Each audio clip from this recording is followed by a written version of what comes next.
today. Republican members of the Fiscal Crisis Panel have just said that the government's housing policies are to blame for the housing crash. They say mortgage backers, Fannie Mae and Freddie Mac, opened the door for abuse. This is nothing new for many realtors who've been saying this all along. One of those realtors is Greg Rand, CEO of OwnAmerica.com. Greg, welcome back. Thank you.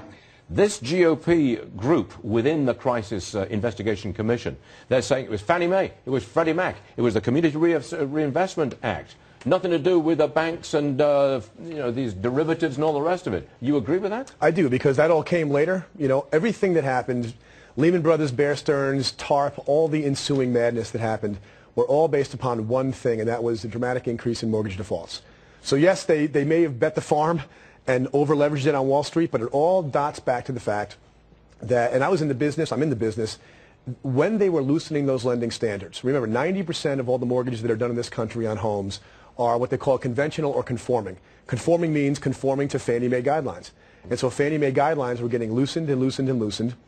And I can recall the conference calls when they finally told us, okay, no money down, and you don't have to prove your income. So just write down whatever you say you make. That was a conference call with Fannie Mae or Freddie Mac? No, that was a conference call with mortgage lenders who were all selling Fannie Mae and Freddie Mac paper. And they were agreeing that no money down, no doc loans, they were now okay. They were telling us that this is the new standard of mortgage underwriting, which means that you can do 100% financing without proving your income. Did that come directly from Fannie and Freddie? Absolutely. They said that? Yes, yeah, they set the guidelines. Conforming lending standards on conforming loans, which are the vast majority, what you're conforming to are Fannie and Freddie guidelines. The irony is they're saying it again. Now they're saying go back to all your people and offer them a lower rate to keep them in their loans. I mean, so they're creating the bubble all over again. I agree with you, because there wouldn't have been anything, there wouldn't have been a mortgage-backed security on these bad loans if Fannie and Freddie didn't put them out there. But wouldn't you love to see a little bubble action in the housing market all over again from where we are now?